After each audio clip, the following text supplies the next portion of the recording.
أعوذ بالله من الشيطان الرجيم بسم الله الرحمن الرحيم يا أيها الذين آمنوا لا تتخذوا الكافرين أولياء من دون المؤمنين أتريدون أن تجعلوا لله عليكم سلطانا مبينا إن المنافقين في الدرك الأسفل من النار ولن تجد لهم نصيرا یا ایہا الذین آمنوا، اے ایمان والو، لا تتخذوا الکافرین اولیاء من دون المؤمنین، نہ بناؤ کافروں کو دوست ایمان والوں کو چھوڑ کر۔ اتریدون ان تجعلوا للہ علیکم، کیا تم چاہتے ہو کہ تم بنا ڈالو اللہ تعالیٰ کے لیے اپنے اوپر سلطانا مبینہ، کھلی دلیل۔ ان المنافقین، بے شک منافق لوگ، فی الدرک الاسفل من النار، وہ جہنم کے سب سے نچلے طبقے میں ہوں گے۔ وَلَن تَجِدَ لَهُمْ نَصِيرًا، اور ہرگز آپ نہیں پائیں گے ان کے لیے کوئی مددگار۔ اللہ ہم سب کو محفوظ فرمائے۔ یا ایہا الذین آمنوا لا تتخذوا الکافرین اولیاء من دون المؤمنین، سورہ نساء کی آیت نمبر 144 اور 145 ہے۔ گزشتہ آیت میں اللہ تبارک و تعالیٰ نے منافقین ہی کا سلسلہ چل رہا ہے، اللہ ہم سب کو نفاق سے محفوظ فرمائے۔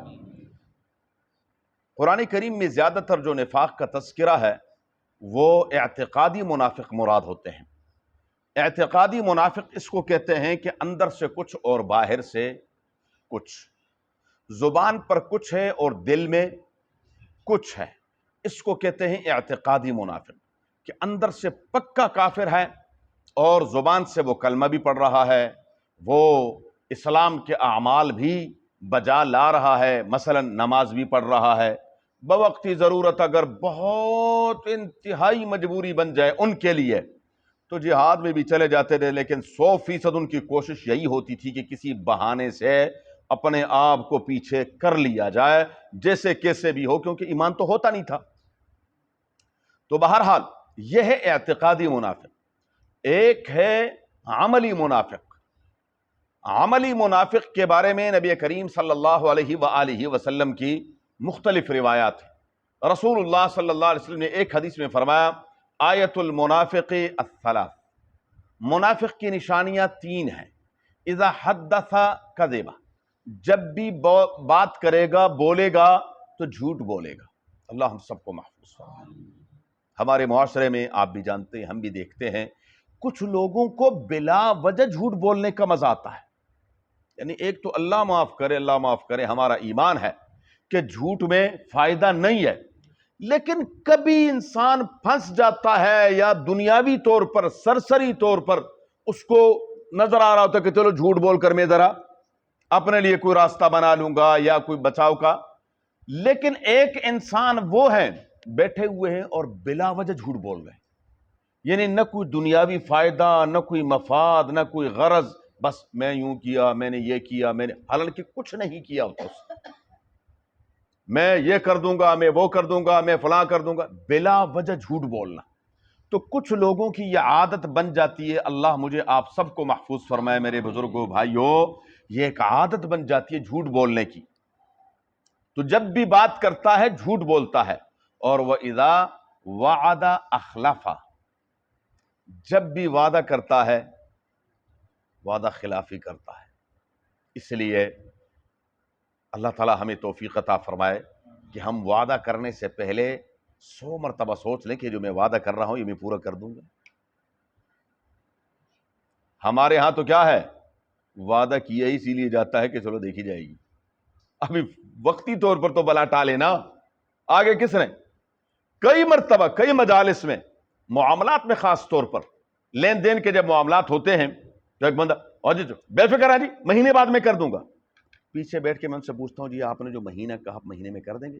اور کانسیپٹ چھوڑو، فی الحال تو اپنے سر سے بلا ٹالے نا، مہینہ پورا ہو جائے گا پھر دیکھی جائے گی۔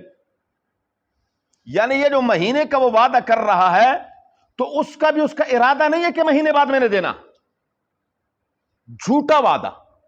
ایک تو یہ ہے کہ میں نے آپ سے وعدہ کیا جی میں 1 مہینے بعد آپ کے پیسے وہ میں دے دوں گا، اور 100% میری کوشش بھی ہے، اور میں اس کے لیے تگو دو بھی کر رہا ہوں، اللہ سے مانگ بھی رہا ہوں، پریشان بھی ہوں، لیکن مہینے بعد نہیں ہوئے۔ وہ ایک اور چیز ہے کہ حتی الوسع کوشش کرنے کے باوجود آپ وہ وعدہ پورا نہیں کر سکے۔ آپ نے کہا جی میں مغرب سے پہلے آپ کے پاس ہوں گا، اب وہ بیچارہ مغرب سے پہلے انتظار کر رہا ہے، اس کو پرواہ کو نہیں، وہاں پر گپے ہانک رہا۔ آپ مغرب بھی ہو گئی، عشاء کے وقت فون کرتے، او اچھا آپ کی طرف آنا بھی تھا۔ یہاں بندہ کرتا ہے کہ اس کو 4 لگائیں کہ اچھا آنا کیا ہوتا ہے، آپ نے وعدہ نہیں کیا تھا کہ میں مغرب سے پہلے پہنچ جاؤں گا؟ یعنی اس کو اس چیز کی پرواہ ہی کوئی نہیں ہے۔ یہ کس چیز کی نشانی ہے؟ منافق کی، عملی منافق، جس سے ہمارا معاشرہ بھرا پڑا ہے۔ ہمارے معاشرے میں عملی منافقوں کی کمی کوئی نہیں ہے۔ یہ نشانیاں ہیں، آپ نشانیاں دیکھیں اور پھر اپنے معاشرے پر ایک نظر ڈالیں کہ ہمارا معاشرہ ہے کیا۔ تیسری نشانی حضور صلی اللہ علیہ وسلم فرماتے ہیں اذا اؤتمن خان، اس کے پاس امانت رکھے تو امانت میں خیانت کرے۔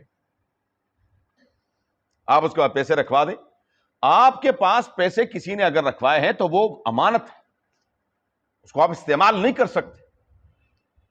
استعمال کرنا گناہ ہے، گناہ کبیرہ، جب تک اس سے پوچھ نہ لے کہ ہاں جی یہ پیسے آپ نے میرے پاس رکھوائے، اگر یہ میں اپنے کسی کام میں استعمال کر سکتا ہوں کہ نہیں۔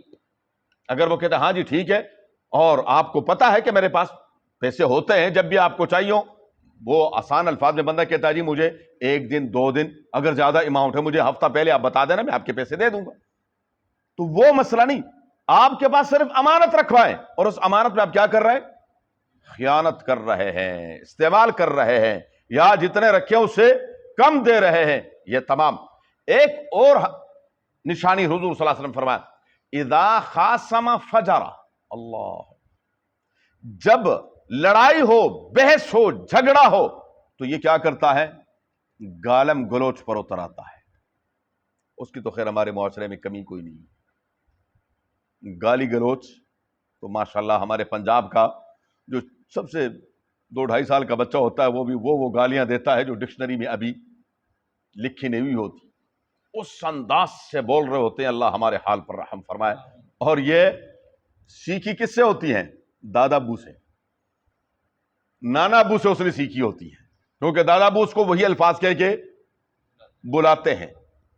تو جو الفاظ آپ بچے کو سکھائیں گے، بچے نے بھی آگے وہی الفاظ کہنے۔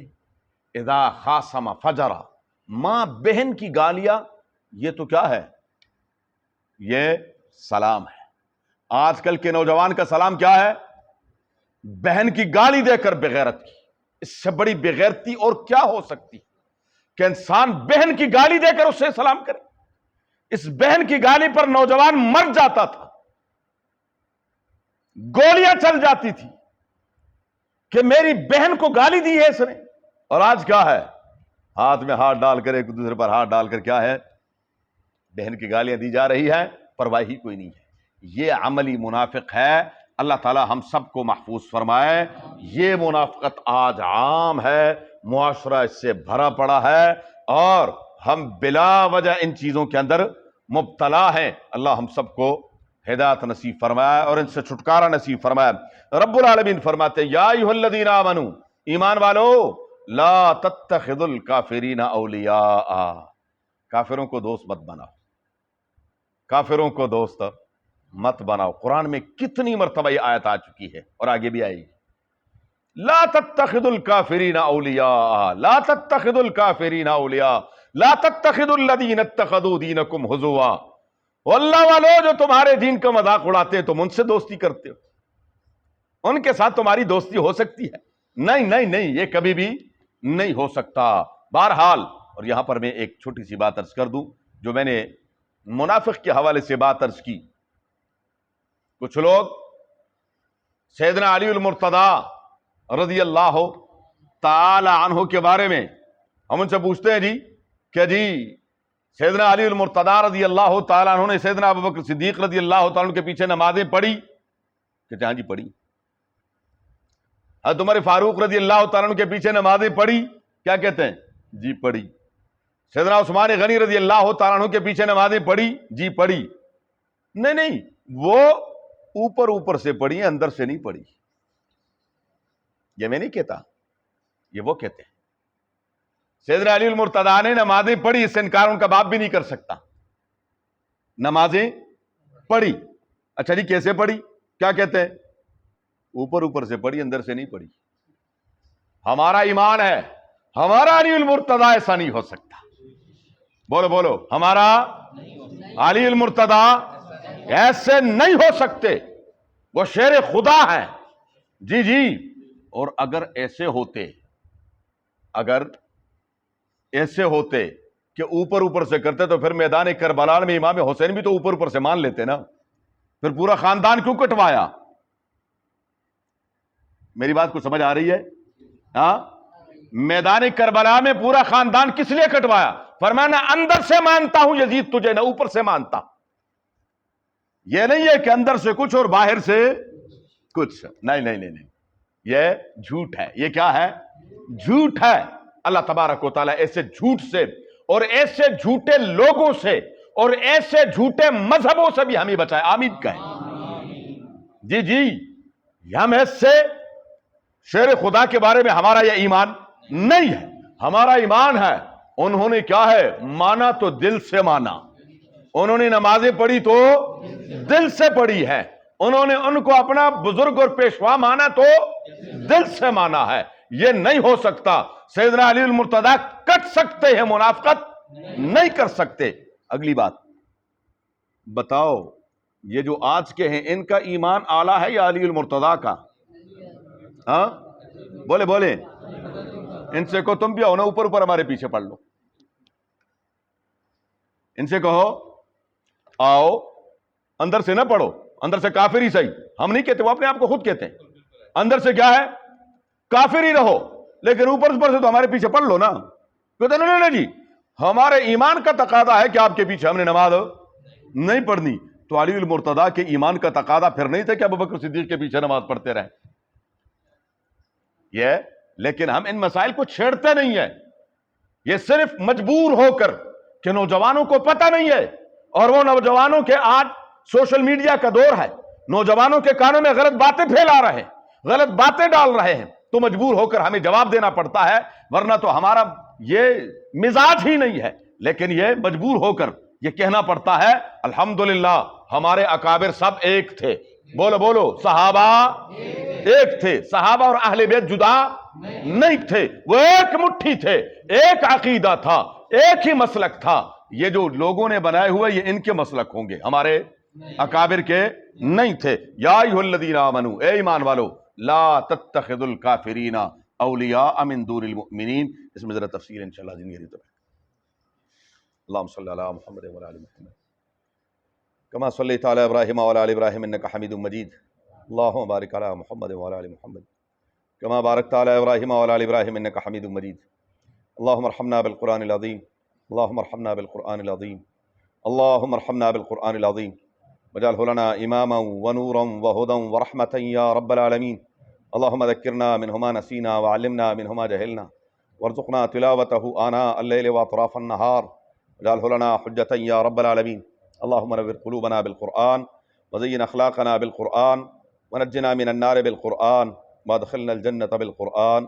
اللہم حصل مرادنا ویسر امورنا، اللہم حصل مرادنا ویسر امورنا، اللہم حصل مرادنا ویسر امورنا بجاہ حبیبک المصطفیٰ ونبیک المرتضیٰ صلی اللہ علیہ وآلہ واصحابہ اجمعین برحمتک یا۔ جزاکم اللہ۔